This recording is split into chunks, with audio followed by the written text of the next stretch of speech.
kerap kita lupa terhadap apa yang indah yang Allah berikan, yang menguji mata, menguji telinga, kemudian menguji perasaan kita. Ya Allah, ya Rabbi. Dari situ akhirnya kita bisa meminta kepada Allah, berlindung kepada Allah. Fakina adzabannar. Lindungi kami dari siksa api neraka, ya Allah.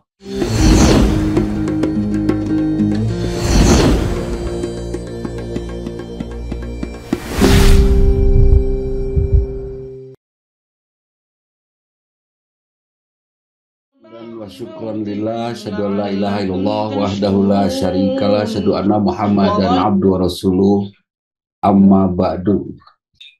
Mudah-mudahan berkah ya kebersamaan kita. Hadirin, ada sesuatu yang seharusnya mungkin ya setelah saya ingat-ingat Ustadz Hashim, ini adalah sesuatu yang sangat penting sekali. Tawakal, ada Ibu Desi Tresna, keberserahan kita kepada Allah.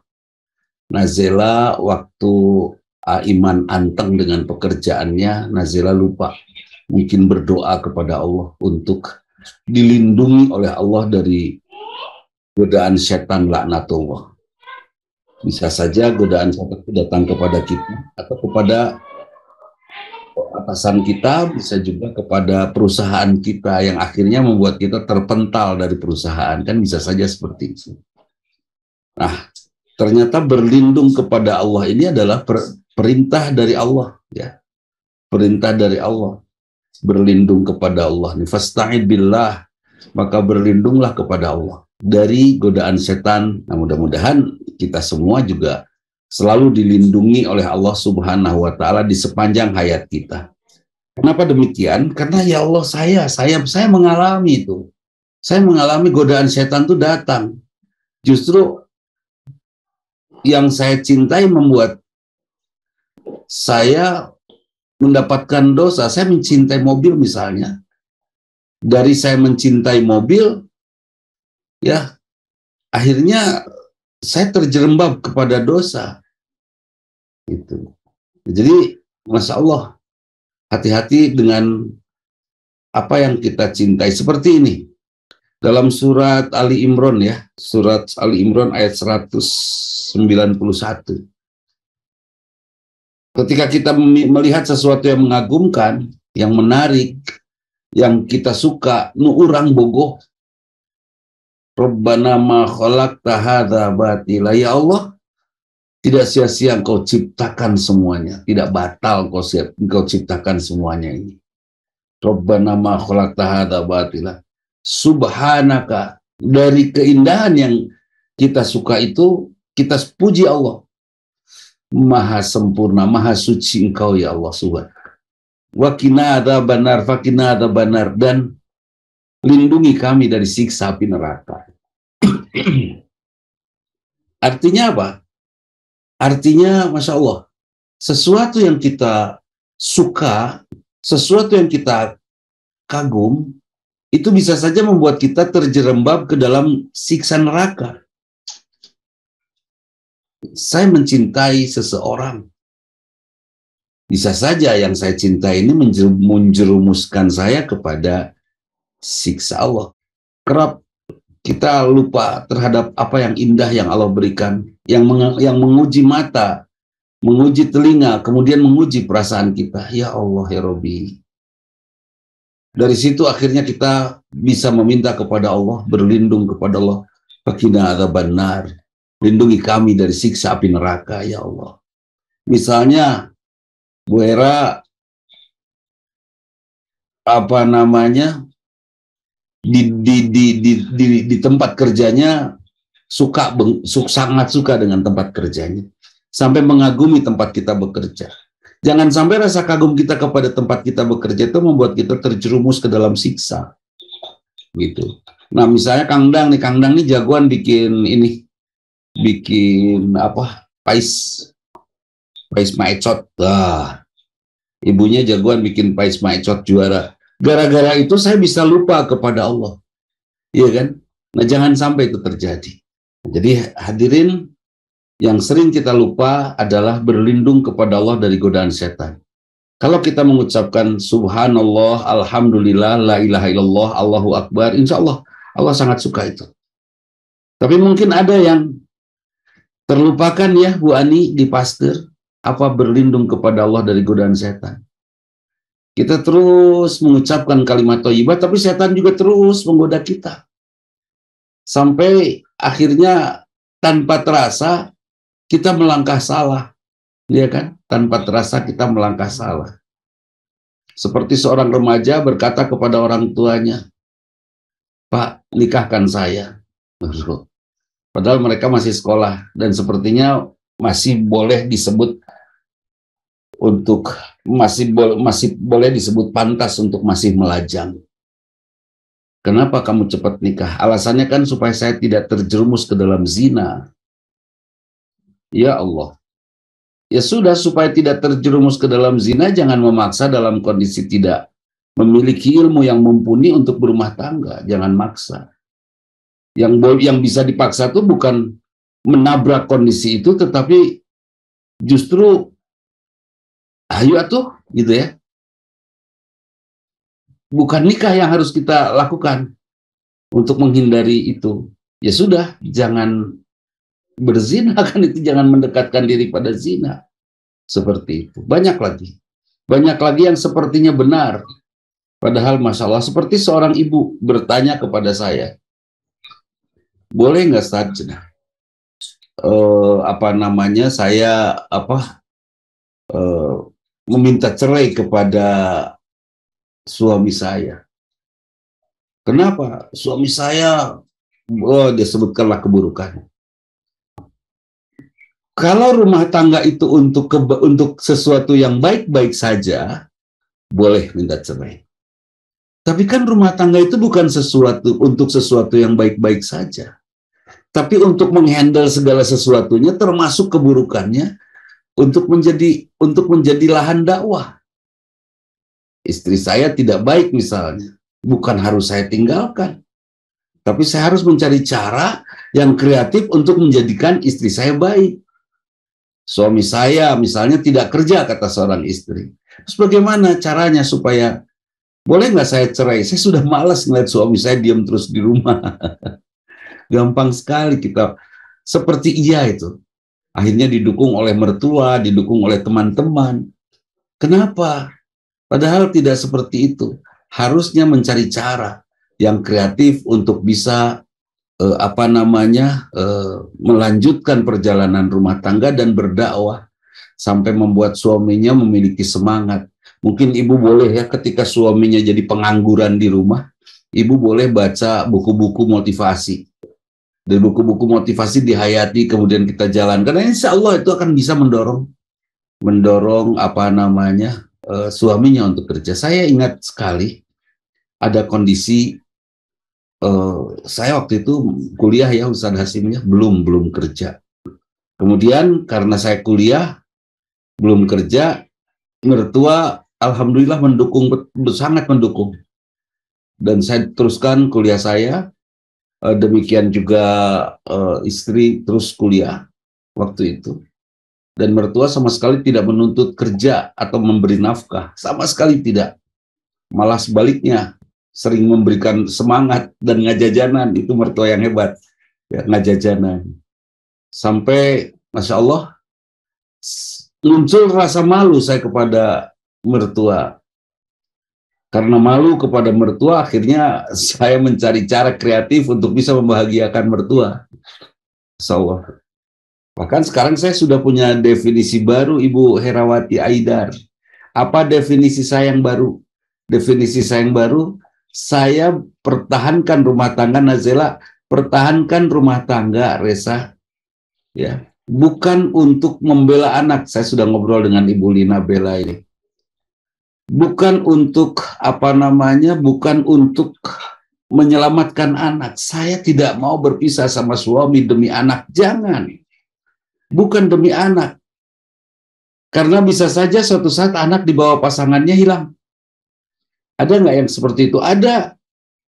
Teman kita menikah, setelah menikah oleh siapa? Oleh pasangannya oleh istrinya dilarang bertemu dengan keluarganya. Karena istrinya begitu menarik dan berpengaruh, akhirnya si suami ini tidak bertemu dengan keluarganya, dengan keluarga besarnya. Akibatnya udah keluarga besar kehilangan dia. Tahu-tahu sakit keras saja sudah sekian puluh tahun sakit keras, cuci darah dan seterusnya, akhirnya malah diamputasi karena gula, dan kita hanya bertemu pada saat sholat jenazah. Ya Allah, itu kalau membela anak. Jadi Pak Aib, untuk siapa kita menjaga rumah tangga kita, ini harus ada dedikasi baru ya, bahwa kita jaga kebaikan rumah tangga kita, ya. Kita jaga ya Bu Evi rumah tangga kita untuk apa? Untuk memberikan anugerah besar kepada kedua orang tua kita. Mudah-mudahan kebaikan perjalanan rumah tangga kita menjadi pahala dan menjadi ampunan sempurna dari Allah Subhanahu wa Ta'ala untuk kedua orang tua kita. Itu. Jadi untuk apa Bu Hera Ibu mempertahankan rumah tangga? Supaya ibu bapak saya masuk surga. Itu betul. Nanti anak-anak kita mudah-mudahan melakukan hal yang sama, menjaga perjalanan rumah tangganya untuk itu. Bukan untuk kesenangan. Ustaz, saya tidak bahagia dalam rumah tangga. Orang yang tidak bahagia dan merasa tidak bahagia dalam rumah tangga, saya pastikan itu tidak kreatif. Nah, kalau kreatif mah pasti ketemu pintu-pintu bahagianya teh. Ya kan? Pasti ada itu celah-celah kebahagiaan, itu pasti ada. Sudah suami saya pendiam. Emang kenapa suami ibu bisa sampai pendiam gitu? Iya, pendiam banget suami saya. Ya, apa penyebabnya suaminya jadi pendiam gitu? Dia bisu, hanya atau bisu mah pasti pendiam. Ya, bukan itu. Jadi rumah tangga, jadi kalau rumah tangga pengen ramai, pengen ngobrol, emang yang bisu tidak bisa berumah tangga? Tidak. Terus emang rumah tangga adalah sesuatu yang enggak lah. Rumah tangga bukan untuk urusan fisik dan batin kita, tapi perjalanan rumah tangga adalah ibadah kita. Itu saja untuk Allah, ya. Untuk Allah terserah mau suaminya kayak gimana, anak kayak gimana, istri kayak gimana, breng aja lah. Yang jelas saya akan memanfaatkan semuanya untuk Allah. Kalau kita masih saja merasakan ketidakbahagiaan, berarti masih ada kreativitas yang harus kita bangun. Kita bangun aja kreativitas yang sebaik-baiknya. Ustadz, saya sebagai, maaf ya kalau di sini ada yang memposisikan diri sebagai istri kedua, jangan kecil hati. Tidak ada keburukan dari istri kedua. Tapi istri pertamanya bisa marah, bisa ngamuk, nggak apa-apa. Itu memang perjalanan godaan. Nah, karena itu, apa yang sering kita lupakan? Yang sering kita lupakan, kita berlindung kepada Allah dari godaan setan. Ya kan? A'udzubillahi minasyaitonirrajim. Itu fasta'id billah, sok berlindunglah kepada Allah. Itu. Kenapa harus berlindung kepada Allah? Karena kita tidak pernah tahu seperti apa setan ini. Saya langsung ke surat yang terakhir ya, An-Nas. Surat An-Nas. Kenapa kita harus berlindung kepada Allah? Karena kita tidak pernah tahu. Kalau saya dengan Pak Aib tinju, masih kelihatan Pak Aib lari kemana, udah Pak Aib lari kemana saya kejar, ya kan? Tapi kalau saya tinju dengan jin, nah itu, bisa nggak saya menang? Bisa saja, tapi kemungkinan menang kecil. Kenapa? Karena jin tidak terlihat, musuh tidak kelihatan. Tuh. Kita tahu ya ada superhero dulu temennya Gundala, terus siapa lagi? Gundala Putra Petir, Batman dan lain sebagainya. Di antaranya ada ada superhero yang suka menghilang, ya. Ada Pangeran Meral, apalagi lah waktu saya kecil itu macam-macam itu. Nah, ada superhero yang bisa menghilang. Menurut saya curang gitu. Curang bisa menghilang. Gaya dengan orang yang bisa menghilang kan susah, ya kan? Nah, melawan godaan setan itu susah. Kenapa?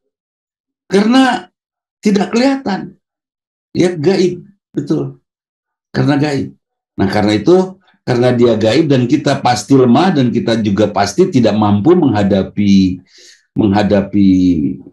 dia yang gaib, maka kita berlindung kepada Allah yang maha gaib. Allah yang maha gaib itu apa? Kita tidak bisa melihat yang gaib. Yang gaib pun tanpa seizin yang maha gaib tidak bisa melihat yang maha gaib gitu loh. Jadi ini sudah, kita ini di sini, yang gaib di sini, yang maha gaib sudah tidak bisa dilihat oleh yang gaib. Allah tuh yang gaib saja tidak bisa melihat Allah. Setan ya, para malaikat juga kalau tidak diizinkan oleh Allah, Allah tidak bisa dilihat oleh para malaikat. Seperti itu, maha gaib gitu. Nah jadi paham ya tentang maha gaib, Bu Ernasari. Jadi pastikan kita berlindung kepada Allah dari godaan setan. Yang luar biasa ayat Qur'annya ini terakhir ini, artinya surat terakhir, dua surat terakhir Al-Falaq dan An-Nas. Setelah Allah memberikan petunjuk 30 juz nih, setelah Allah memberikan petunjuk 30 juz, kemudian kita amalkan. Kita amalkan yang 30 juz itu menjadi menjadi karakter kita. Menjadi sikap kita. Yang 30 juz itu saya sudah berakhlak seperti apa yang ada di dalam Al-Qur'an. 30 juz sudah kita amalkan. Itu luar biasa itu. Kemudian, saking kagumnya kita kepada Allah, karena rasa kagum kita kepada Allah tidak akan terjadi kalau kita tidak jadikan ayat Quran sebagai akhlak. Bismillahirrahmanirrahim. Ini tidak indah. Tapi ketika kita jadikan akhlak, dengan menyebut nama Allah Maha Pengasih, Maha Penyayang, kita sayangi semua manusia. Khusus sesama muslim, kita sayangi lebih, kan itu ya. Nah, Ar-Rahman Ar-Rahimnya kita sikapi oleh sikap kita. Nanti akan terasa, Masya Allah, kita Ar-Rahman Ar-Rahim saja kepada yang lain. Begini menarik, asik gitu ya, apalagi Allah, kan itu ya. Seperti itu. Jadi, keindahan Al-Islam dan mengagumkannya Al-Quran hanya terasa oleh kita yang mengamalkan Al-Quran dan menjadikan Al-Quran sebagai dasar-dasar akhlak kita. Kemudian setelah kita kagum kepada Allah, apa yang akan kita ucapkan? Qul huwallahu ahad. Nah, ini setelah kagum ini kepada Allah, kita bisa mengatakan Allahu ahad. Allah itu satu. Hanya Engkau ya Allah. Juara, kan itu. Apapun kita akan mudah melihatnya. Kalau nih, secara psikologis ya Kang Aib ya, kalau kita sudah melihat keagungan Allah, maka akan dengan mudah kita melihat ragam keagungan Allah yang lainnya. Tapi kalau kita mulai ikut godaan setan, merasa protes kepada Allah, kenapa ya Allah memberikan takdir kepada saya gini? Kenapa saya kok gini? Kenapa saya kok gini? Gitu kan? Maka yang akan kita biasakan kita lihat hanya keburukan saja. Bagaimana untuk bisa melihat kebaikan? Nikmati segala macam kebaikan Allah, maka yang lainnya akan bisa kita nikmati. Ya kan? Barusan saja ada ikrar dari istri pertama untuk istri kedua dari suaminya. Baru ketahuan, setelah ngamuk luar biasa, melalui WhatsApp saja mereka, yang pertamanya sama saya WhatsApp, yang keduanya sama saya WhatsAppan, ribut. Bagaimana menengahinya? Ya Allah ya Robi, rumit saya, dua-duanya saya hormati, dua-duanya. Yang pertama orang terhormat, yang keduanya orang terhormat juga. Si suami ini jagoan, orang yang saya hormati dua-duanya jadi pendamping dia. Sampai akhirnya nggak tahu bagaimana hidayah mungkin ya dari Allah, karena saya sendiri tidak bisa merubah siapapun. Hidayah dari Allah, akhirnya istri pertama memberikan ikrar. Saya izinkan, suami saya bukan izinkan, ibu bukan Tuhan. Suami tidak perlu meminta izin pada ibu. Baik, saya rela. Suami saya menikah lagi. Nah, saya rela suami saya menikah lagi. Tapi syaratnya istri kedua tidak boleh meminta nafkah dari suaminya. Waduh, Pak. Dan memang itu tidak boleh ada istri meminta nafkah, Nazila. Nggak boleh istri meminta nafkah. Tapi suami wajib memberi nafkah. Ya kan? Boleh Allah meminta kita sholat? Tidak. Tidak, Allah memerintahkan kita sholat. Tapi Allah tidak meminta kita sholat, tetap butuh. Tapi kita wajib melakukannya, gitu loh. Iya kan? Karena sudah wajib, saya katakan kepada ibu ini, nggak usah lagi kita minta, Bu. Dan sudah wajib itu mah. Nah ini, jadi berlindung kepada Allah dari apa? Yuwaswisu fi sudurinas. Akhirnya si istri pertama kedua ini damai mereka. Meskipun dua-duanya bermuka masam, pak kerung-kerung. Ya terserah kumhadinya. Yang jelas mereka sudah mulai membangun jalan ke surga. Menurut saya begitu. Mereka mulai membangun, ya, Bu Lili Susilawati baru datang, jalan ke surga. Dengan mengizinkan. Ya, sudah selesai.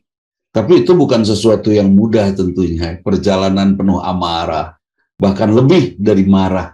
Sudah mereka lakukan, saling teror. Luar biasa. Dan kalau tidak tangguh dan tidak siap, saya pikir mending mundur. Tapi rupanya mereka dua-duanya tangguh. Dan alhamdulillah akhirnya damai. Meskipun masih tetap ada sakit. Gitu ya. Malah saya memberikan ukuran, Bu Hera, kalau ibu masih sakit di madu, ibu masih menganggap, kalau ibu masih merasa kehilangan cinta dan kehilangan cinta itu menyakitkan, ibu belum merasa bagaimana ditinggalkan oleh Allah. Aduh, ditinggalkan oleh Allah lebih menyakitkan. Sakitnya tidak di dunia, di sana. Seperti datang seorang kepada Allah, ya Allah, kenapa engkau butakan saya? Kan itu ya, di mana? Di akhirat ini. Kenapa engkau butakan saya? Padahal saya dulu di dunia tidak buta. Kan itu ya Ustaz Hasimnya dalam surat Toha. Kemudian Allah menjawab, ya, dulu kamu tidak buta, tetapi setiap aku perlihatkan keagunganku, kamu tidak pernah berzikir, menyebut namaku, dan tidak pernah kenali aku, bahkan tidak mengingat aku. Nah, akibatnya sekarang aku pun tidak mau engkau melihat aku. Ya Allah, kita dibutakan oleh Allah ketika kita lupa berzikir. Padahal kenapa kita lupa berzikir? Karena kita tidak berlindung kepada Allah dari godaan setan. Ya akibatnya setan membuat kita lupa berzikir. Anteng dengan motor baru, hayo di 8. Wah, tadinya Honda CB jadi CB dah. Ngalitan begang di 8 wae. Dari Honda CB jadi CB dah. Itu. Jadi subhanallah, itu betul-betul godaan setan tidak terasa. Kenapa setan menggoda kita? Itu sudah janji setan kepada Allah untuk mengganggu manusia. Summa la'atiyanahum min baini aydihim wa min khalfihim wa an aymanihim wa an samairihim. Kenapa setan menggoda dari semua sudut pandang kita? Masa lalu, ke depan, ke masa kini, ibadah kita dan seterusnya. Agar kita tidak bersyukur, ya, supaya kita tidak bersyukur itu, ya Allah, setan berjuang sekeras-kerasnya supaya kita tidak bersyukur. Itu luar biasa. 24 jam penuh setan menggoda kita tanpa berhenti. Bahkan Bu Desi, Bu Erna, Bu Lilis Susilawati, Bu Nunung Nuria, setan itu selalu berpikir secara kreatif, apa ya yang bisa membuat manusia tergoda? Pernah kan kita diam-diam saja, pahala belum cukup kita punya. Hati kita ngecebrek terus ngomongin orang, ngelihat orang. Ya. Ada aja itu cerita tentang orang lain. Padahal ketika kita melakukan gibah, pada saat itu kita sedang mengurangi pahala-pahala yang sudah Allah anugerahkan kepada kita. Jangan kita rusak pahala yang sudah Allah berikan kepada kita. Biar kita jaga saja. Kalaupun kita tidak tambah pahala kita, jangan kita rusak pahala kita dengan dosa. Kemudian pertanyaannya, apakah benar dosa menghapus pahala? Mungkin tidak ya Ustaz Hasim ya. Hanya dosa memperberat timbangan dosanya. Nanti timbangan pahalanya ringan, timbangan dosanya berat, jadi kalah timbangan pahalanya, kan itu ya. Seperti itu. Jadi apa yang harus dilakukan, sahabat? Wallahu alam, tapi pahami betul, setan 24 jam penuh menggoda kita setiap detik seumur hidup. Sampai kita sering berdiskusi sama setan. Untuk mengambil langkah saja setan kok yang menuntun kita. Karena itu dalam broadcast saya kemarin, jangan kita besarkan hawa nafsu kita, karena hawa nafsu adalah pintu gerbang setan masuk. Dan makin besar hawa nafsu kita, makin kuat hawa nafsu kita, makin mudah setan membimbing kita, melalui pintu hawa nafsu itu. Siapa yang mudah tergoda oleh setan? Mereka yang cinta dunia. Wah, segala dikumpulin yang ada di dunia ini. Dia koleksi semuanya. Sampai pada akhirnya ketika mendapati kondisi kezaliman saja, dia tidak, sudahlah, jangan ngurus-ngurus urusan negara lah, udah. Nanti kacau lagi nih, saya lagi bagus nih bisnis. Demi bisnis dia biarkan negara bubuk misalnya kan itu. Ada yang gitu, banyak. Ya. Atau demi bisnis saya nggak mau, udah. Kebetulan Pak RT mendukung warung saya, dan dia menjadi pelanggan saya. Dan RT-nya zolim. Teman saya protes kepada Pak RT tentang kezolimannya. Pak RT jangan gitu dong. Terus si yang protes tuh ngobrol sama saya. Pak Dudi, itu RT kita, udah jangan ganggu RT kita. Kebetulan Pak RT sering jajan di warung saya. Dan jajannya sering ngeborong. Kira-kira saya akan jaga nggak Pak RT supaya tidak lengser? Ya, saya jaga dong langganan itu. Kalau saya dukung pelengseran Pak RT, nanti warung saya tutup. Nah, siapa? Setan yang berdiskusi, ya kan? Setan berdiskusi kepada kita. Akhirnya kita sudah merasa nyaman dengan kondisi ini, sudah terus. Bahkan setan juga berdiskusi kepada kaum wanita untuk menolak. Setan tuh Bu Hera tidak akan mengganggu manusia yang muslim untuk menolak Al-Quran 100%, tidak. Cukup satu ayat saja Bu Desi ditolak oleh kita, ya Kang Ian, satu ayat saja setan, kita menolak Al-Quran, ayat Quran, sudah kita disebut tidak beriman itu. Mengimani satu ayat dan tidak mengimani ayat yang lain kan itu, atau mengimani ayat-ayat Allah tapi kufur terhadap salah satu ayat Allah. Seperti itu. Seorang bandar judi tentu tidak, dia muslim bandar judi, tentu dia tidak mau mendengar ayat-ayat tentang judi. Ya kan? Seorang sahabat yang getol berzina, mungkin dia tidak mau mendengar ayat-ayat tentang zina ini, kan itu ya. Nah, jadi pahami godaan setan itu datang deras, terus datangnya tuh. Deras, rasional, sangat masuk akal godaannya itu. Dilematis, sering sekali membuat kita bingung harus memilih yang mana, yang akhirnya kita pilih yang paling cocok dengan hawa nafsu kita. Dan sementara hawa nafsu dihiasi oleh setan.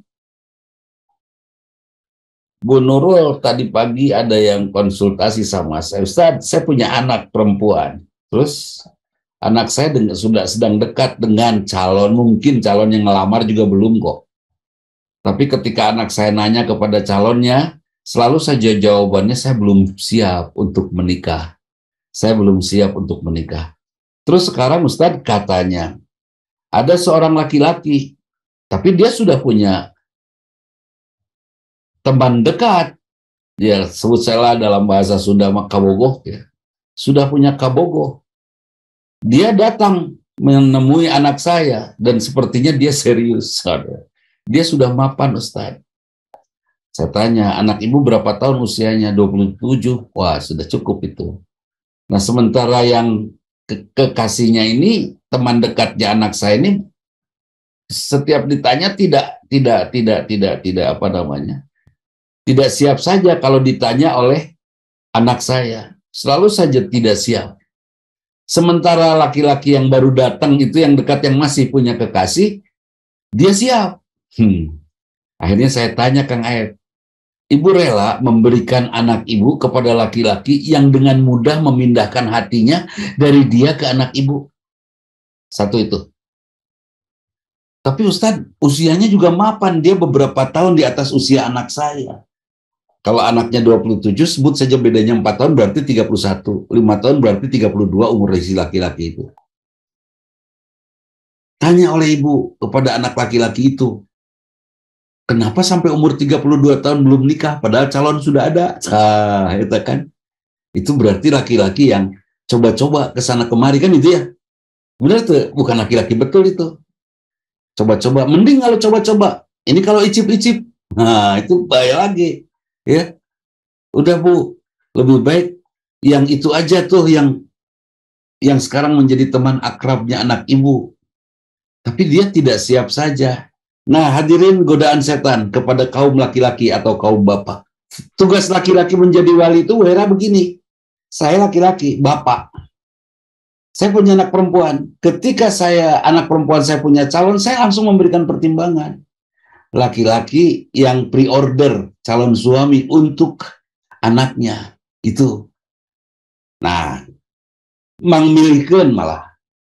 Kamu nggak cocok sama Ustadz karena kamu hidupnya itu calon Ustadz misalnya calonnya tuh. Karena kamu hidupnya begini, pasti gelut terus. Jadi tugas bapak memilihkan secara objektif siapa calon suami dari anaknya. Saya bilang gitu. Nah terus kan anak ini tidak siap saja untuk dijadikan suami, artinya diajak nikah tuh selalu tidak siap. Oleh ibu mau dijadikan apa anak laki-laki ini? Ingin jadi suami seperti apa anak laki-laki ini? Ya pengen yang bertanggung jawab lah, yang hebat baik. Kalau memang pengen yang hebat dan bertanggung jawab, tugasnya sederhana. Jadilah bapak sebagai sahabat calon suami anaknya. Ya kan? Ajak jalan, Dek, tolong temenin bapak yuk ke Jakarta, ada perlu nih. Dek, pangyupirankan lah bapak ke sini kalau bisa nyetir ya. Dek, tolong antar yuk ke sana. Jadi betul sepanjang jalan ngobrol dengan si calon suami anak kita ini. Sampai terbentuk dan hadir keakraban antara calon menantu dan calon mertua. Itu luar biasa itu. So, Kang Ian kalau belum nikah, Kang Ian kebetulan jatuh cinta kepada seseorang.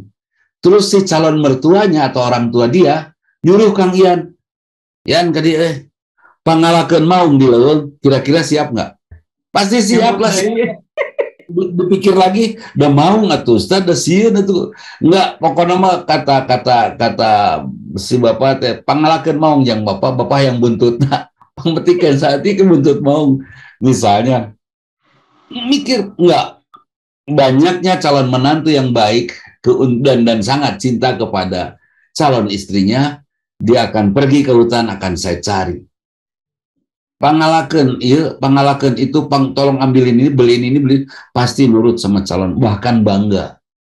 Dibikin calon menantu ibu menjadi dewasa, mengerti dan siap. Caranya bapak harus menjadi pribadi yang sangat dekat dengan calon menantunya. Sampai bapak kenal betul baiknya dan buruknya calon menantu itu. Dan si anak juga harus taat kepada bapaknya dalam memilih jodoh. Kalau bapaknya mengatakan tidak, dan bapak juga tidak menjadikan materi sebagai salah satu syarat utamanya, tidak. Ya. Jadi Kang Taufik misalnya di Tasikta membawa calon menantunya, calon suami anaknya, ya sudah dibimbing, dituntun, dikasih tahu ya Kang Taufik ya. Bahkan banyak ngobrol, kedekatan antara bapak dengan calon suami anaknya, itu baru betul. Ya. Nah, saya katakan begitu. Jadi bukan, tapi dah Ustadz dan itu belum siap. Bukan masalah siap atau tidak, karena pernikahan itu bagi anak muda, bagi bujangan itu seperti kematian. So, Kang Aib siap meninggal, dah tidak tuh. Tapi ketika tikusruk harus meninggal, tetap maut kan itu ya, tetap. Sama kematian juga begitu, perkawinan juga begitu. Kalau sudah tikusruk mah tak Kang Idai. Kang Idai itu tidak siap-siap saja menikah. Tapi setelah kecemplung nikah, udah mau nggak mau siap kan itu ya, seperti itu. Dan kita bapaknya yang memberikan segala macam pemikiran, keluasan dan kreativitas kepada anaknya seperti itu. Nah, jadi kembali lagi hati-hati kepada anak perempuan, jangan sampai yuwas wisufi sudurinas. Ya, ada godaan setan. Dalam hati kita setan tuh berjuang menggoda kita terus-menerus, bahkan bangun digoda oleh setan, tidur digoda oleh setan, ketika kerja digoda oleh setan, nyetir digoda oleh setan. Mungkin sama ya, Tanti Amalia lagi menyusui anaknya, digoda ke setan, sampai sigana mun kieu terus saya ngalamun tentang anak. Nggak usah ngalamun tentang anak, cukup doakan saja ya. Ya, Lia, kalau menyusui anak tuh bari nyusuan, bari didoakan ulah dipelong, nanya ke siga padudi. Insyaallah itu. Jadi ada kondisi yang memang harus ditumbuhkan dalam perjalanan kita. Apa itu? Saya ajak untuk malam ini berlindung kepada Allah dari godaan setan laknatullah, ya, setan yang terkutuk. Qul a'udzu birabbin nas. Aku berlindung kepada Allah Rabb manusia. Kenapa Rabbunas? Qul a'udzu birabbin nas, Malikin nas, Ilahin nas. Kenapa ini disebut tiga-tiganya? Kita sering merasa menjadi Rabb di rumah. Mungkin Pak Aib di antara teman kita ada ya yang pernah bicara kepada anak istrinya, kalau bapak nggak kerja kayak gini, kalian mau makan apa? Waduh, merasa kitalah yang merawat anak-anak kita.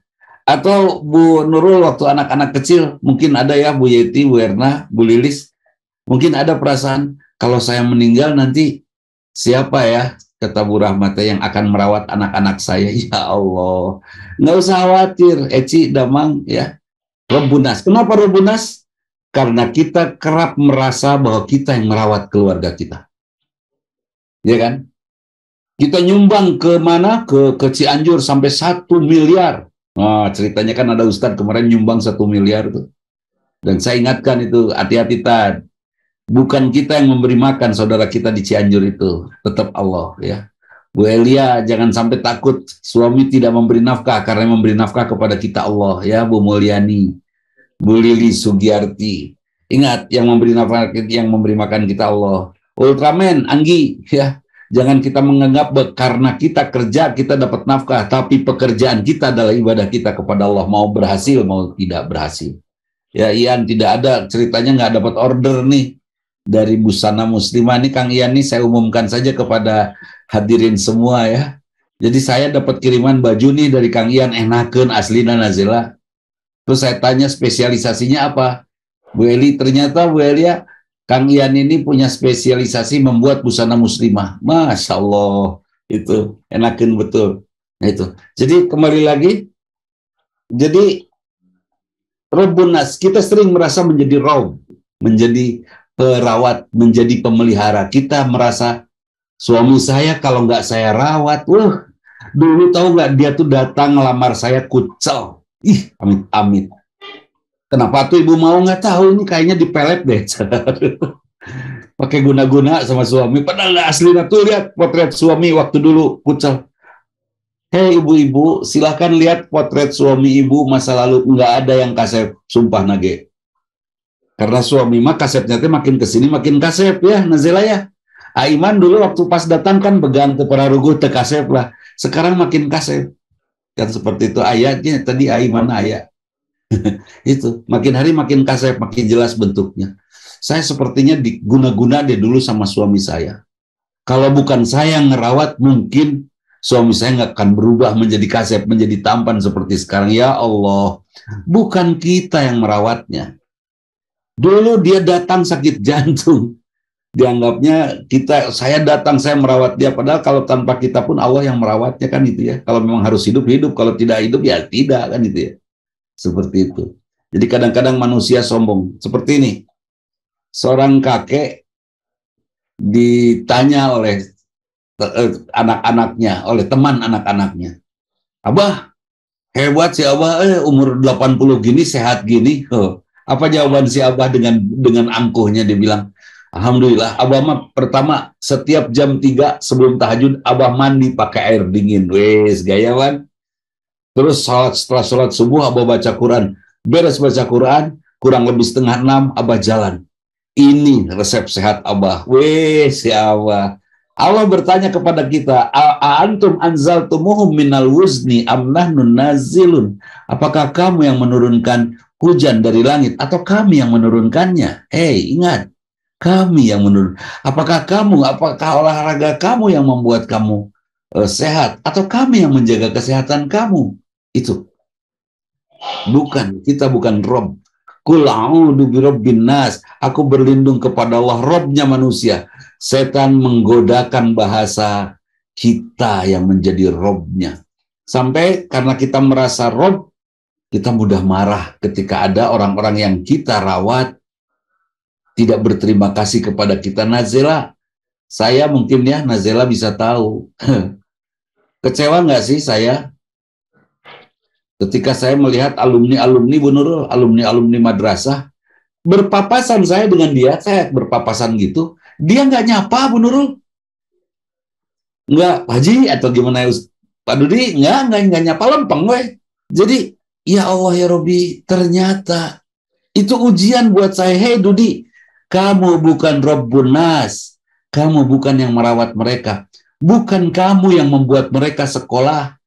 Kalau Allah tidak mengizinkan sekolah ini hadir dan mereka yang belajar tetap bodoh setelah diajari oleh kamu, kamu akan merasa bahwa kamu sama sekali tidak berdaya.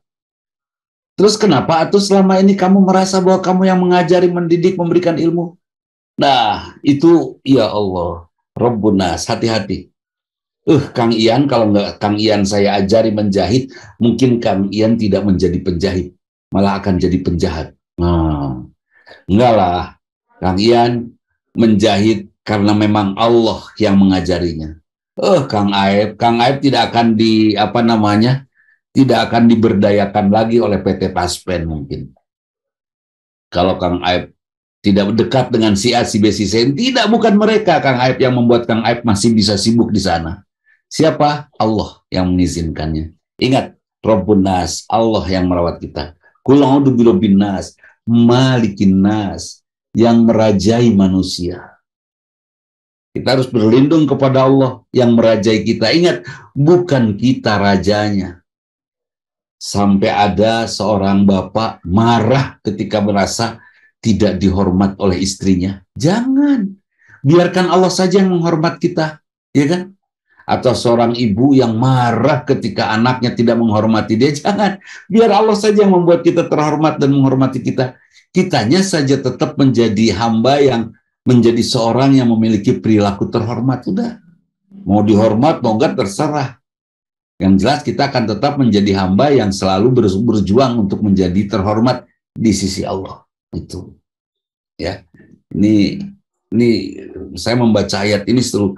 Jadi sering sekali kita merasa bahwa kita ini sebagai Rabb Malikin Nas, rajanya manusia. Mungkin Kang Taufik Rizal, saya mungkin tidak ada masalah ya. Sekarang ini tidak dihormati nggak masalah. Tapi kebayang nggak kalau kita sudah jadi menteri, kalau kita sudah jadi presiden, kira-kira ingin nggak? Mungkin nggak Kang Taufik datang pulang ke rumah, kebetulan misalnya rumahnya di gang, seleket masuk di gang, terus nggak ada yang naik, nggak ada yang nyapa seorang pun. Padahal kita presiden, tidak ada yang nanya. Kira-kira ngambek mual. Tapi kalau sudah jadi presiden mungkin beda lagi ceritanya. Kan itu, hati-hati, Malikin Nas. Malikin Nas biasanya hadir godaan merasa diri rajanya manusia, hadir godaan itu saat kita sudah memiliki posisi. Ibu Elia setelah menjadi istri seseorang, ya, istri Kang Teddy misalnya. Terus Ibu Elia merasa tidak dihormati oleh suami. Nggak usah kecil hati. Kita bukan raja. Kita bukan raja. Ya, Kang Ian tidak dihormati oleh istri. Kita bukan raja. Ya. Jangan sampai mudah tersinggung. Saya punya istri kacau itu. Nggak ada hormat-hormatnya sama suami misalnya. Nggak usah minta dihormatin. Allah yang akan memuliakan kita. Siapa? Malikin Nas, rajanya manusia. Kalau saya diangkat oleh Raja Rumania, Raja Romawi, menjadi patih, saya terhormat. Kalau saya diangkat oleh seorang raja, saya terhormat. Bagaimana tidak saya terhormatnya kalau saya dihormati oleh Malikin Nas, rajanya manusia. Itu mah luar biasa tuh, ya kan? Nah, usahakan itu kita terhormat oleh rajanya manusia, karena rajanya manusia yang akan memuliakan kita. Malikin Nas. Kemudian Ilahin Nas, Tuhannya manusia. Ya Allah, ada nggak sih orang yang ingin disebut sebagai Tuhan? Tidak ada. Tapi berlaku seperti Tuhan banyak. Sampai seorang ibu melotot sama anak, kamu tuh dosa, nak, dosa. Kamu tidak menghormati mama. Wes gaya. Kalau ada anak tidak menghormati ibunya, jangan kita sumpahi dengan kata-kata itu. Tapi langsung kita ambil air wudhu, hamparkan sajadah, kemudian sholat, saya berserah padamu ya Allah. Anak saya tidak memuliakan saya, mudah-mudahan anak saya bisa tetap memuliakan Engkau ya Allah. Kan gitu, bro? Dan kita menjadi ibu yang baik saja sebagai hamba Allah. Sampai suatu saat Allah yang akan merubah mental atau jiwa juga iman anak kita. Sampai dia bisa memuliakan kita pada saatnya. Tidak usah hari ini. Ada loh bapak yang galak. Bawaannya selalu saja ingin dihormati oleh anaknya. Balaga pengen anaknya hormat aja. Padahal tidak perlu juga ya dihormati. Orang yang gila hormat itu sudah merasa dirinya ilahin nas. Dia merasa menjadi Tuhan. Udah kata bapak begini-begini. Nurut. Nurut sih bagus. Ya, tapi meminta menuntut orang untuk taat itu juga perlu dipertanyakan. Kalau Kang Aep kepada anak nyuruh taat, kepada cucu, wah galak dan senang gitu kan melihat mereka takut, itu sebetulnya kita bukan raja. Kemudian mereka tidak, kalau datang cucu ke rumah kita dan dia tidak salaman, tidak cium tangan kita, marah kita. Itu sih Asep 1, Asep 2, Asep 3, kenapa tidak sungkem ke Abah? Waduh, siga ilahin nas. Sungkem ke Abah, wes ya Abah balaga. Nggak, jangan seperti itu. Kenapa jangan seperti itu? Karena setan akan menggoda kita bagaimana kita sombong sampai kita merasa paling perlu dihormati. Rasulullah pernah mengatakan, la yadkhulul jannata liman kana fi qalbihi misqala dzarratil kibr. Tidak akan masuk surga bagi seorang yang di dalam hatinya ada sedikit saja kesombongan. Ya Allah, jangan ada kesombongan. Biasa kan gitu ya. Jadi seperti tadi Ustadz Hashim, saya bertemu dengan alumni dari madrasah, ketemu dengan saya papasan, itu mah saya jalan, dia jalan, saya nyebrang jalan dari madrasah ke bawah ke rumahnya beberapa ustadz yang ada di situ rumahnya. Terus ada santri alumni lewat gitu, sugan naros, dan saya hanya tersenyum si eta sigana terkenal, udahlah. Dan akhirnya saya berlindung kepada Allah, billahi minasyaitonir rajim. Terus setelah itu apa yang harus kita lakukan? Sibukkan diri kita dengan berdoa. Mungkin itu diantara salah satu udhkurullaha dzikron katsira, zikir sebanyak-banyaknya itu mungkin itu diantaranya. Apa itu? Ya, zikir sebanyak-banyaknya itu diantaranya mendoakan semua orang. Saya melihat nih, Kang Ian, saya baca itu apa di toilet terus apa screen handphone, saya baca ada Bu Nurul di situ, ada Ustadz Hashim, ada Bu Hera misalnya. Itu langsung saya ngelihat aja udah gitu, saya langsung berdoa, ya Allah, solehkan, bengharkeun ya Allah, bengharkeun Kang Ian, ya Allah, jangan sampai dia terus menjahit. Dia nanti akan menjadi pemilik pabrik garment yang paling besar di dunia, bisa saja, amin. Seperti itu. Terus saya berdoa, saya doakan, ya Allah, Bu Hera sehatkan, solehakan, dan seterusnya, bahagiakan satu-satu. Ustadz Hashim, saya doakan Kang Aep. Semua yang komentar ya, tidak semua kontak kalau lagi berjalan begitu kan, yang komen saja, yang membalas WhatsApp saya. Itu satu-satu itu saya scroll satu-satu, saya doakan. Ada yang tidak pakai nama, saya tunjuk aja yang ini, ya Allah, kan itu. Kenapa saya sibukkan dengan doa? Bu Nurul, kalau saya setiap saat berdoa, Bu Nurul, kira-kira saya merasa dekat dengan Allah? Ya, karena saya merasa akrab, bisa ngobrol dengan Allah, kan gitu ya Kang Ed ya? Ketika saya merasa dekat dengan Allah, kira-kira suatu saat saya merasa bangga nggak dekat dengan yang Maha Agung? Ya, kalau sudah saya merasa bangga dekat dengan yang Maha Agung, Masya Allah, kira-kira saya takut nggak kehilangan dia? Ya. Dan suatu saat kita ingin ketemu nggak dengan dia? Ya. Jadi ada hal. Kang Dodi datang bawa jajanan malam. Ya Allah, ya Robi, itu bagi-bagi, eta kade, eta makan oya begini. Aduh, Masya Allah. Itu ya. Mudah-mudahan sehat. Itu ya. Jadi kita isi terus dengan doa untuk menghindari bisikan setan kepada kita yang membuat kita menjadi rob, menjadi malik, dan menjadi ilah dalam kehidupan kita. Apa yang mereka lakukan? Quludubul binas malikinas ilahinas min syarri waswasil khannas. Mereka menggoda kita dengan bisikan, dengan tipu daya yang membisik dengan bahasa yang sangat indah. Pernah ada pertanyaan kepada saya, Ya Allah, cantikan istri saya, sehingga saya merasa nikmat menatapnya, dan saya betah bersamanya. Wih, indah ternyata kalimat kalian, seperti indah. Tapi saya memberikan counter terhadap jawab bahasa itu. Ya Allah, cantikan istri saya. Saya bilang enggak, saya nggak akan berdoa ya Allah cantikan istri saya. Kenenu iya lah. Jadi apa doa saya? Ya Allah, buat mata saya dan hati saya mampu menatap keindahan istri saya. Meskipun tersembunyi keindahannya di balik caludihnya. Cara mandi sih, tapi kita bisa melihat keindahannya. Kan itu luar biasa itu, ya kan? Nah itu. Jadi kalau Allah sudah anugerahkan itu, Bu Dewi Hayati Damang, kalau Allah sudah anugerahkan kemampuan mata melihat sesuatu yang indah dari pasangan kita, tidak perlu pasangan kita cantik. Tapi insya Allah kita akan bisa melihatnya. Saya berdoa loh, Kang Dodi. Doa saya apa? Ya Allah, berikan kepada saya anugerahmu untuk penglihatan dan pendengaran mata saya. Sehingga semua yang saya kenal, saya rasakan kebaikannya, ya Allah. Alhamdulillah ketemu itu dan itu dijabah. Semua yang saya kenal, saya rasa mereka semua baik. Saya merasakan kebaikan mereka. Akibatnya apa? Saya tentram bersama semuanya. Ya Rabbana, indah sekali itu Ustaz Hasim. Sudah tidak ada orang buruk bersama saya. Karena Allah menghiasi keindahan cara pandang saya. Saya melihat, hebat, wah hebat. Sampai yang kedua aja hebat, dia punya kesempatan yang banyak baca Quran, jadi telah kemana-mana. Tak eta Ibu Dewi Hayati.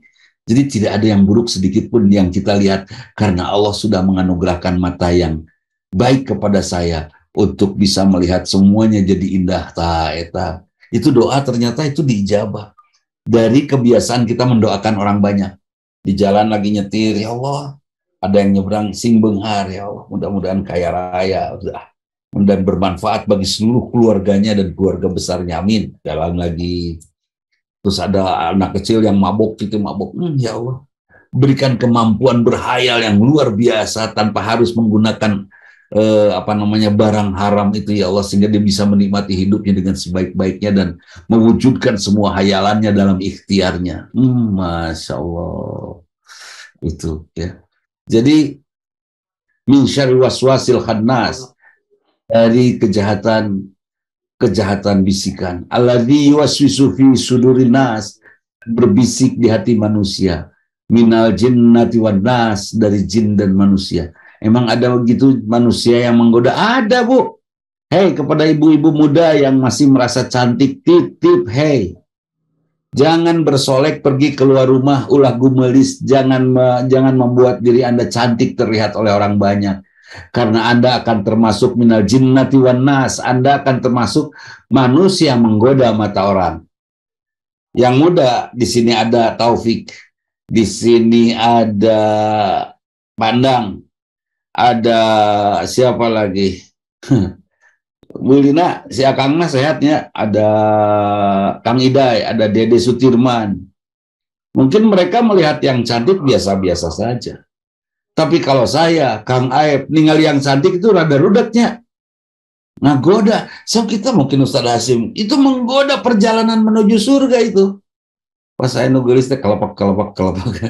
Bu Endang Damang, Bu Endang Pamularsih, ini adik sepupu. So, Kang Taufik Rizal, Ainu Gelis biasa wehnya. Biasa aja. Tapi Pak Aep, Ainu Gelis rada rudet itu. Umur masalahnya. Itu khonnas minal jinnati wan nas, dari kelompok jin dan manusia. Terus kelompok jin, kita sudah bagus-bagus tahajud rutin. So, Kang Taufik rutin tahajud. Udah, kebetulan agak jauh misalnya dari masjid, di rumah tahajudnya. Bagus, oke. Setiap malam tahajud, nggak ketinggalan. Tiba-tiba lagi tahajud, Kang Taufik, di depan kita ada kepala orang. Jurik misalnya, cek batur mah jurik. Minal jinnati itu jin iseng. Tiba-tiba ada kepala yang ngagoler di depan kita. Kira-kira loncat mal tah. Loncat ya. Waduh, astagfirullah. Langsung keren tuh tahajudnya. Terus pertanyaan saya, besoknya tahajud lagi nggak? Kan itu tahajud. Berhenti itu tahajudnya itu. Terus nanti lusanya tahajud lagi nggak? Itu mungkin minal jinnati wan nas, dari godaan jin dan manusia. Saya tidak berani ya cerita ada jin, tapi kalau di perjalanan saya ketemu dengan atau ngobrol dengan orang di mobil, padahal di mobil saya sendiri, itu nggak aneh. Malah saya diam kamu. Aing kerudawan yang sianan aja. Saya nyetir sendiri. Nyetir sendiri kebayang Kang Ian, terus saya ngajak ngobrol, udah kan. Saya kencangin aja murat Al-Qur'annya. Dia ngiluan ngaji. Wan geuleuh tah. Tapi saya tidak berhenti karena saya tahu itu minal jinnati wan nas, itu dari godaan jin dan manusia. Nah, godaan manusianya apa? Pada saat saya akan melanjutkan semangat dakwahnya, kan saya lanjutkan, tiba-tiba ada yang ngajak bisnis, Kang Aib. Ustaz, nah di umur Ustaz ini cocok nih. Ustaz untuk berjualan ini, cina. Nggak mau, saya nggak mau jualan. Udah, Ustaz mah duduk aja di kantor, sudah. Sok ngantor di sini, duduk di sini, saya bayar asal ada ustadznya di sini. Dan orang tahu bahwa ustadz bersama kami di sini. Justru kudu gitulah. Ustadznya punya nilai jual. Nah, ini justru eta gara-gara saya punya nilai jual itu yang jadi godaannya. Ustadz kan harus memberikan biaya sampingan buat keluarga. Ya, ustadz kan harus untuk menyiapkan dana dakwah. Misalnya dakwah di mana namanya di Zoom kan itu tidak free itu ya. Saya harus siapkan secukupnya, bahkan cukup besar. Ya udah. Terus dari mana itu Ustaz? Dari Allah. Nah itu saya ngasih, ini mungkin jalan Allah. Gogoda dewe. Mungkin ini jalan Allah. Enggak, akhirnya saya tolak kan. Itu pernah kejadian. Setelah saya amati, betul kalau saya ikut saya bisa lupa dakwah. Itu. Kan bisa berhenti dakwah saya tuh. Terus kalau dakwahnya berhenti, pulang kerja capek, kira-kira bisa mikir nggak, bisa baca nggak? Nggak bisa. Kalau sudah tidak baca, bisa mikir nggak? Nggak bisa. Terus kalau tidak bisa mikir, kira-kira bisa nulis nggak untuk broadcast? Nggak bisa. Bisa bikin video nggak buat broadcast? Nggak bisa. Iya kan? Akhirnya berhenti karena capek. Itu godaan minal jinnati wan nas. Yuwaswisu fi sudurin nas. Terus saja kecewas-kecewis. Ngerebuk aja itu hati. Ada yang kesal terus sama istri. Setiap melihat istri, ngerebek aja hati, itu godaan setan. Ada kesal terus sama suami, setiap melihat suami gitu kan, bawaan itu godaan setan. Sudah, jangan sampai setan kita ajak diskusi. Minal jinnati wan nas. Mungkin ada yang akan ditanyakan, saya persilakan apa sajalah, bebas ya. Yang ditanyakan mah Ibu Suri sehat terus, Bu Vini di Palembang sehat terus, Kang Taufik, Bu Desi, Bu Deka, Evi Somali ini sahabat saya luar biasa. Cumpet Damang, mudah-mudahan sehat terus. Doa kami selalu menyertai Cumpet di setiap sholat kami. Insya Allah saya ajak semua teman untuk melakukan itu supaya Cumpet kembali sehat dan kembali memberikan manfaat yang besar tentunya bagi perjalanan dakwah kita semua. Ya, perjalanan dakwah Cumpet juga di Hegar Manah 10 ya. Silakan, ada yang ditanyakan? Mangga. Hadirin, sebelum diakhiri, nanti saya minta Ustadz Hashim untuk memberikan sedikit sudut pandangnya sebelum ditutup nanti ya Ustadz ya. Mangga Ustadz Hashim. Bismillahirrahmanirrahim. Innalhamdalillah nahmaduhu wa nasta'inuhu wa nastaghfiruh wa na'udzu billahi min syururi anfusina wa min sayyiati a'malina. May yahdihillahu fahuwal muhtadi wa man yudlil falan tajida lahu waliyyan mursyida. Asyhadu an la ilaha illallah wahdahu la syarikalah wa asyhadu anna Muhammadan abduhu wa rasuluh. Para wargi, saudara-saudara yang hadir dalam acara virtual ini,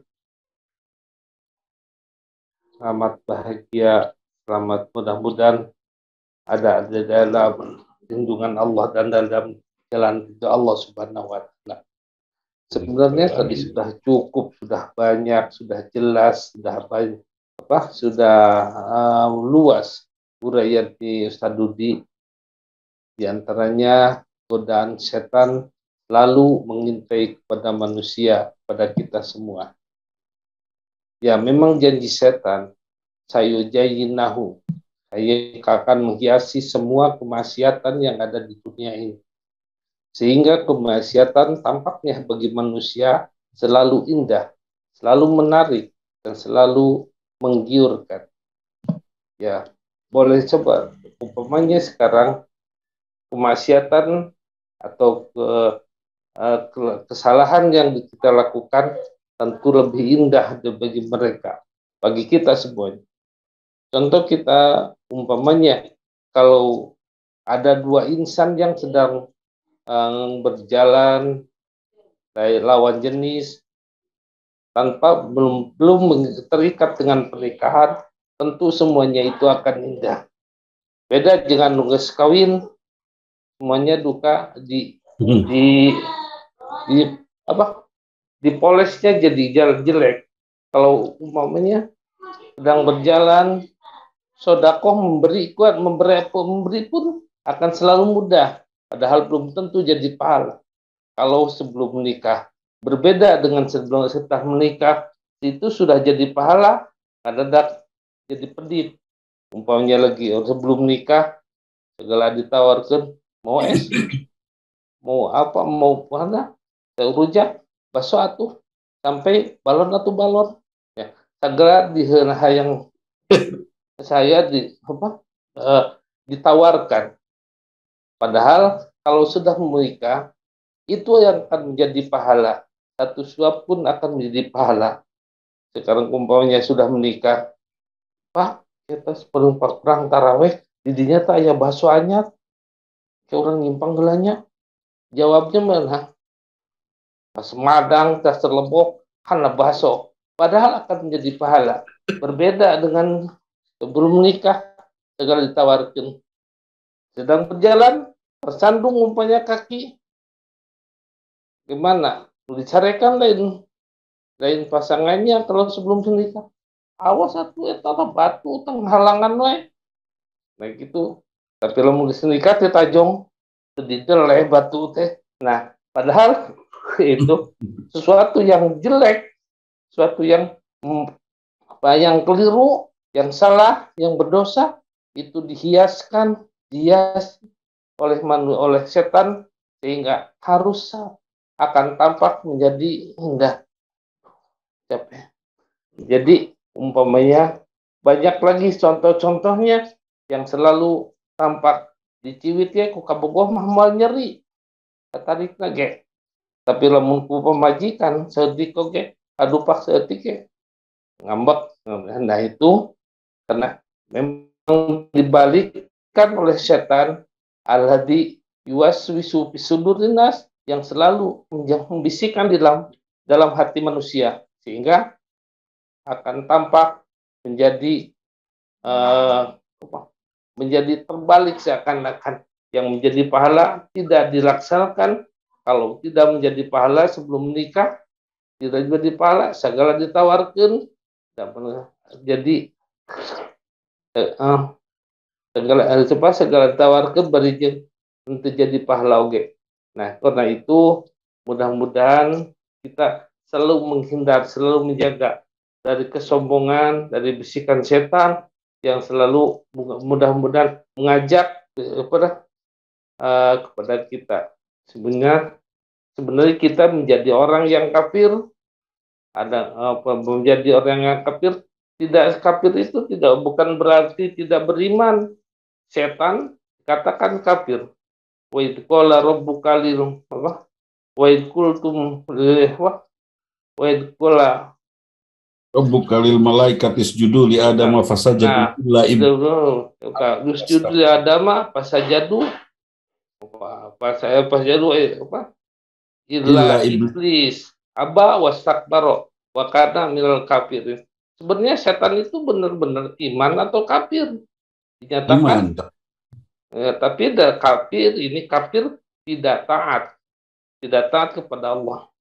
Ya, aba wastakbara, sombong dan tidak taat, wa kana minal kafirin. Ada juga yang kafir tidak beriman.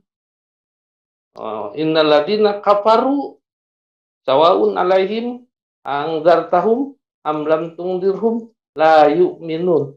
Orang yang kafir tetap mereka dinasihati atau tidak, mereka tidak akan beriman. Tapi di kalangan kita pun dalam umat Islam ada juga yang kafir. Yang kafir tidak syukur. Lain syakartum, lazidanakum, walain kafartum. Jadi ketika kamu kafir, inna adzabi lasyadid. Jadi mudah-mudahan kita terhindar ya dari musuh kita yang tidak terlihat. Ya kita berlindung kepada yang kuasa, yang mempunyainya, yaitu Allah Subhanahu wa Ta'ala. Kalau kata yang mempunyainya tidak akan digoda, yakin kita tidak akan tergoda. Seperti kalau umpamanya kita digogok anjing, kalau dilawan mal kuat, lari dikejar. Tapi kalau kita menyeru kepada yang punyanya, oleh yang punyanya dikatakan langsung berhenti. Karena itu kita berlindung kepada Allah dari godaan setan. Setan tidak akan lama, tidak akan berani, kita tidak akan mampu melawan setan juga. Dia kan kalau berlari tetap dikejar. Tapi kalau kita berlindung kepada yang punyanya, yaitu Allah, yakin. Tapi wajah kita, tampang kita, penampilan harus orang yang baik. Seperti yang dikejar oleh anjing itu, oleh yang punyanya. Kalau tampak kita orang baik, yakin orang yang punyanya melarang, mengatakan Tapi kalau kita tampang bangsat, yakin yang punyanya pun tetap tidak akan melarang, terus akan kejar. Begitu jika kita harus benar-benar baik menurut Allah Subhanahu wa Ta'ala, supaya kita dilindungi oleh Allah, dan Allah akan membersihkan godaan-godaan setan, yaitu dengan doa kita. A'udzubillahi minasyaitonirrajim. Mudah-mudahan kita selalu ada dalam lindungan dan pertolongan Allah. Nah, capek bener kan juga, bro. Asli capek teh? Iya, capek. Napasnya ripuh ternyata. Baik, nah, hatur nuhun Ustaz Hasyim, Masya Allah. Capek nggak kuat itu. Pahlamu. Ya, mudah-mudahan. Baik, hadirin. Kita masuk ke dalam. Oh, ini ada yang nanya. Ustaz, saya pernah dengar membaca sebuah hadis bahwa motong kuku itu tidak boleh di hari anu. Saya pikir itu sama dengan hitungan kalau menikahkan nggak boleh hari anu atau bulan anu, ya kan? Hadisnya kelihatannya memang setelah saya cari sahih. Hanya saya mencari latar belakang atau asbabul wurud dari hadis itu. Bisa saja kan sepertinya sahih padahal nggak, gitu kan, bisa saja terjadi. Karena bisa saja hadis yang sahih bertentangan dengan ayat Allah, kan gitu ya. Bertentangan dengan ayat Allah. Kalau memang hari itu sudah panjang dan kuku kita sudah berbakteri, ya potonglah. Kalau saya potong kuku kapan saja terasa sudah tidak enak, saya potong kukunya karena di balik kuku saya ada bakteri yang terus merusak, akan menjadi penyakit seperti itu. Nah, hadirin, begini kesimpulannya. Tadi Ustaz Hasyim memberikan analogi yang bagus sekali itu. Jadi kalau kita berlindung kepada pemilik setan, siapa pemilik setan? Allah. Cukup Allah bilang, beres, kan itu ya. Tapi kita juga harus menjadi, ketika kita digonggong oleh anjing, kita harus menjadi orang yang akan dibela oleh pemilik anjing itu. Tapi kalau kita tidak dikenali, asing sama sekali, apalagi wajahnya pika sebelum dan menyeramkan, mungkin dia akan terus katakan kepada anjing itu, "Hayo, go, gegel," mungkin gitu ya. Tapi karena wajah kita dekat, kalau kita sudah dekat dengan Allah, kita betul-betul disayang oleh Allah, maka Allah akan melindungi kita tentunya dari godaan setan, karena setan itu juga milik Allah tentunya. Dengan mudah Allah mengatakan begitu. Nah, kenapa demikian? Hadirin, karena godaan setan ini kerap tidak terasa oleh kita.